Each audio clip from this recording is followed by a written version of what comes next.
I met this guy named Matt during one random summer night. And if I'm being honest, there was absolutely nothing strange about him at first. It was one of those warm nights where the air feels heavy, music spills out onto the streets, and every bar is packed shoulder to shoulder. I was out with a big group of friends, the kind of night where nobody really has a plan. You just move from place to place and let the night unfold. We ended up at this crowded bar that had a game playing on a dozen screens. It was a Cubs game. People were shouting, arguing over plays, clinking glasses. The whole place felt alive. Somewhere in the middle of all that noise, I found myself standing next to this guy. Matt. I don't even remember who started the conversation. It just happened.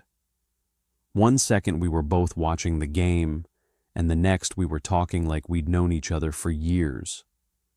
We joked about the game, complained about bad calls, talked about random stuff, work, weekends, travel. The kind of easy, effortless conversation that only really happens when you're a few drinks in and everything feels lighter.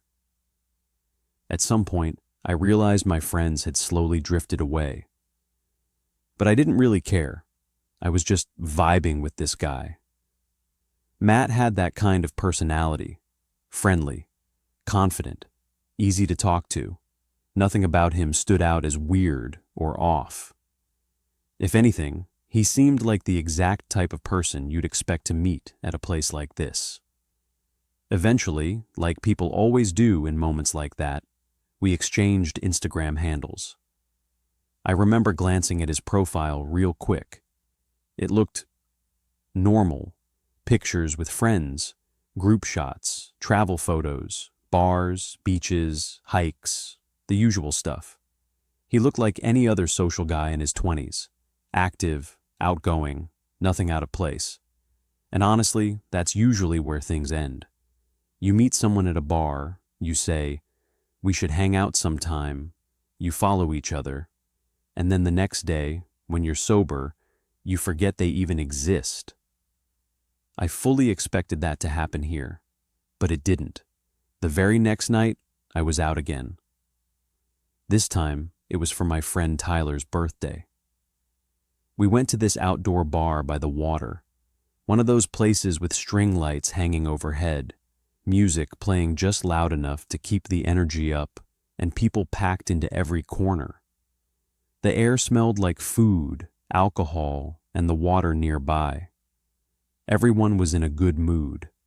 At one point, we all gathered around Tyler and started singing for him. Someone recorded it, and I posted a clip on my Instagram story. It was nothing special, just a quick moment. But about an hour later, I felt a tap on my shoulder. I turned around, and there he was. Matt, standing there like it was completely normal, like we had planned to meet. He smiled, gave me a quick handshake, and said something like, "Yo, this is my favorite spot on Saturdays." At the time, I didn't question it. It felt like coincidence. But looking back now, it really wasn't. I introduced him to my friends. "Hey, you guys remember Matt?" Even though they hadn't really talked to him the night before, they recognized him, so it wasn't awkward. Everyone was already a little drunk anyway, so Matt just blended in. And that's exactly what he did. He blended in. For the rest of the night, he stayed around us, drinking, laughing, talking like he was part of the group. Nothing about it felt wrong. If anything, it felt like we had just made a new friend. Over the next week, Matt and I actually hung out again. He texted me asking if I wanted to go golfing early Sunday morning. Now, I'm not good at golf, not even close. But it's one of those things I always say I want to get better at, and never actually put time into. So, when he asked, I figured why not. I tried asking a couple of my friends to come along. None of them wanted to. They were either too hungover, too tired, or just didn't want to wake up early. So it ended up being just me and Matt. We met early that morning, the sun already beating down, even though it was barely past sunrise. The air was warm, quiet, peaceful in a way that felt completely different from the chaos of the bars we had been at. We played 9 holes, took our time, talked about random stuff in between shots. He was actually pretty good, way better than me. Every time I messed up, which was often, he'd just laugh and tell me to keep going. It didn't feel awkward. It didn't feel forced. It just felt normal. After we finished, we grabbed food, sat down, talked a bit more, and then went our separate ways. At that point, I genuinely thought I had just made a new friend. A few days later, he brought up something bigger, a trip. He told me he was planning to go to Arizona, specifically to visit the Grand Canyon. The second he said it, I was interested. That had always been on my bucket list. I told him I'd check with work. I didn't expect it to work out, but somehow it did. I stood up and walked toward the bathroom. Every step felt louder than it should have, like the silence was amplifying everything. I closed the door behind me and turned on the light. Relief. Just normal.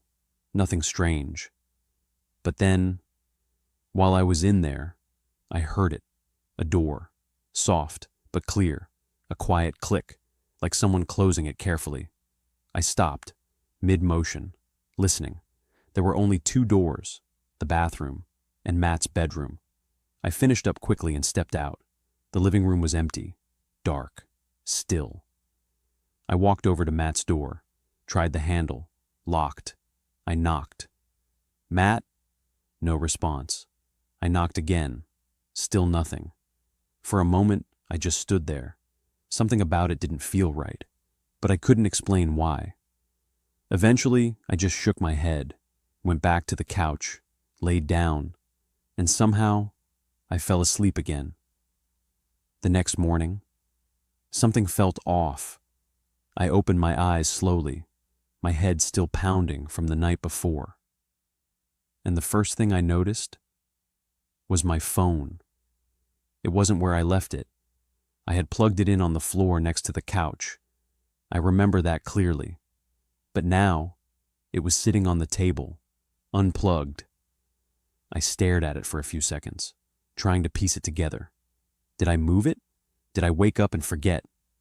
It didn't feel right, but I had no proof otherwise. So, I did what most people do. I made an excuse for it. I was just drunk.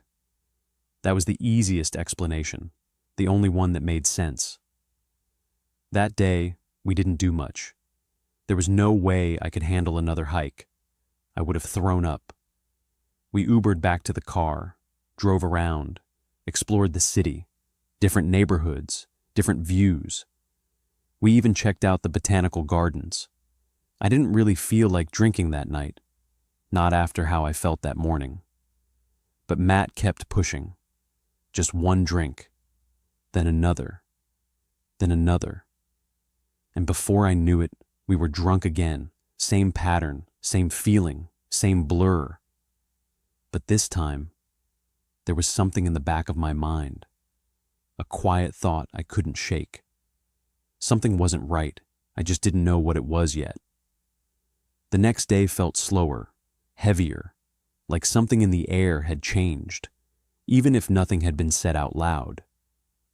Our flight wasn't until the afternoon, so technically we had time to relax, time to explore.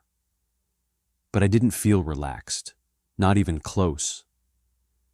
There was something sitting in the back of my mind, something I couldn't fully explain. That small moment from the night before.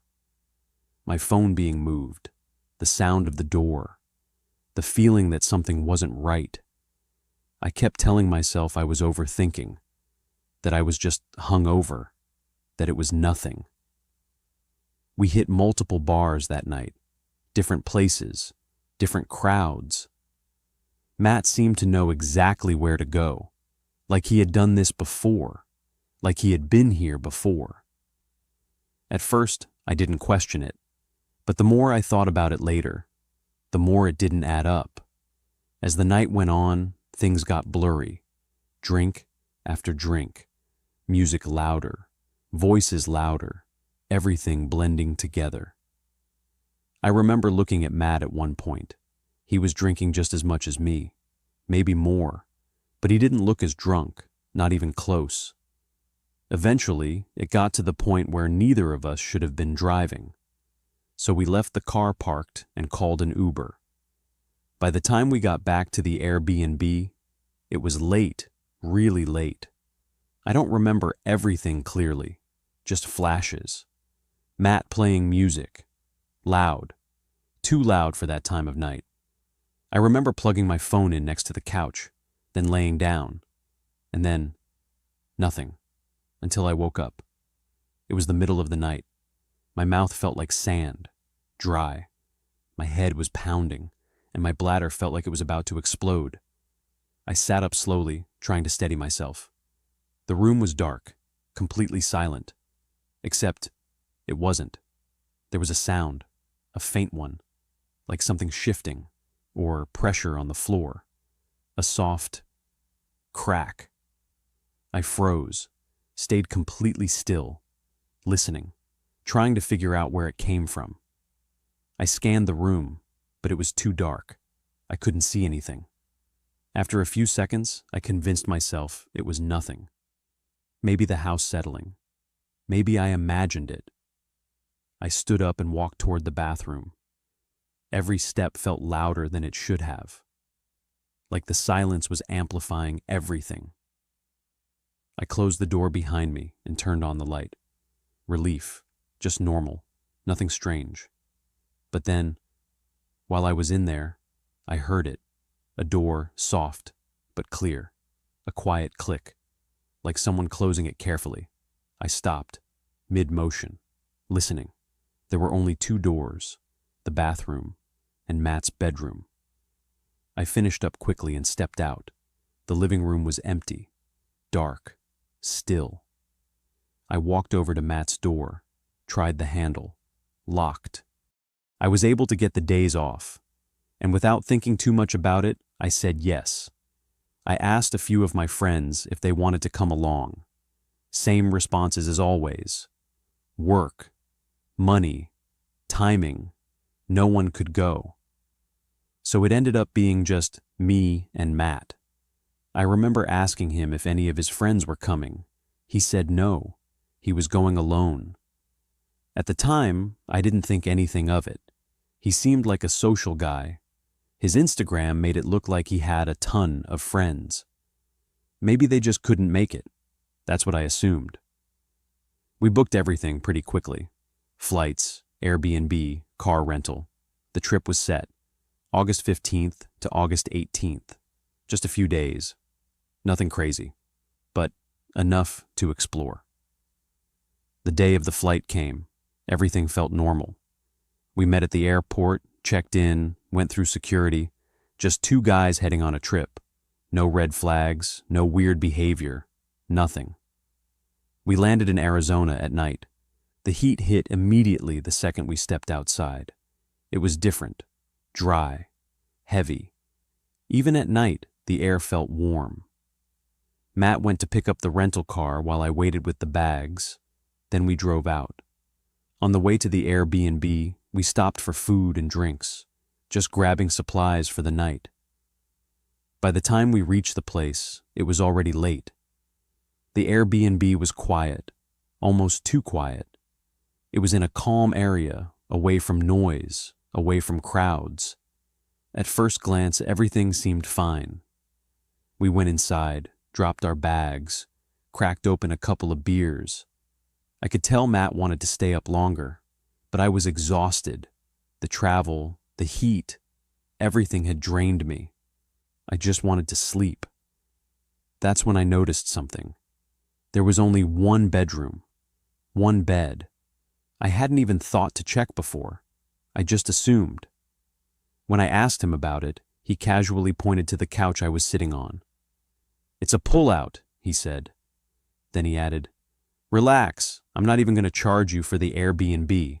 Free stay, free trip." I didn't argue. I pulled out the couch, set up the sheets, and laid down. Surprisingly, it was comfortable. Within minutes, I was out. Sometime in the middle of the night, I woke up. I'm a light sleeper, always have been. Even small sounds wake me up.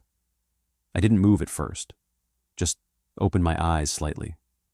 And that's when I saw him, Matt, walking through the living room, heading toward the kitchen, probably just getting water. Nothing strange, nothing threatening. I rolled over and went back to sleep. I had no idea at the time that this was the beginning of something I would never forget. The next morning started off perfect. Sunlight poured through the windows, filling the Airbnb with a warm glow. For a moment, everything felt normal again, like nothing strange had happened the night before. Matt woke me up early. He was already dressed, energized, like he hadn't even been tired. "Come on," he said. "We got to get to the Grand Canyon early." I dragged myself up, still a little groggy, but excited. This was the whole reason for the trip. We got ready quickly and headed out. The drive itself felt surreal. Endless desert stretching out on both sides, the kind of landscape that makes you feel small without even trying. There wasn't much talking at first, just music playing quietly as we made our way there. And then, we saw it. The Grand Canyon. Pictures don't do it justice. They really don't. It was massive, endless, layers of rock stretching out farther than you could even process. It didn't feel real. It felt like standing at the edge of something ancient, something bigger than you. We decided to hike one of the trails, Bright Angel. At first, I thought it wouldn't be too bad. I was wrong. Within minutes, I could feel it. The heat, the elevation. My breathing got heavier. Sweat started dripping down my face, soaking through my shirt. Matt, on the other hand, was completely fine. He was walking ahead of me, occasionally turning back, laughing, telling me to keep up. "Come on, man," he said. "It's not that bad." I tried to laugh it off, but I was struggling. We stopped a lot, and every time we did, we took pictures. A lot of pictures. At the time, it felt like normal tourist behavior. Looking back, I don't even remember seeing Matt post any of them. After a few hours, we finally made our way back up. My legs were shaking. My throat was dry. I needed food. We stopped at a small deli on the way back, sat down, ate in silence for a bit. The exhaustion hit me hard, and for a moment, everything felt completely normal again. The drive back to Phoenix was long enough for both of us to just zone out. When we got back to the Airbnb, we both crashed. A midday nap, the kind where you don't even remember falling asleep. When I woke up, the sun was starting to go down. Matt was already up. "Let's go out," he said. And just like that, we were back to drinking. We hit molt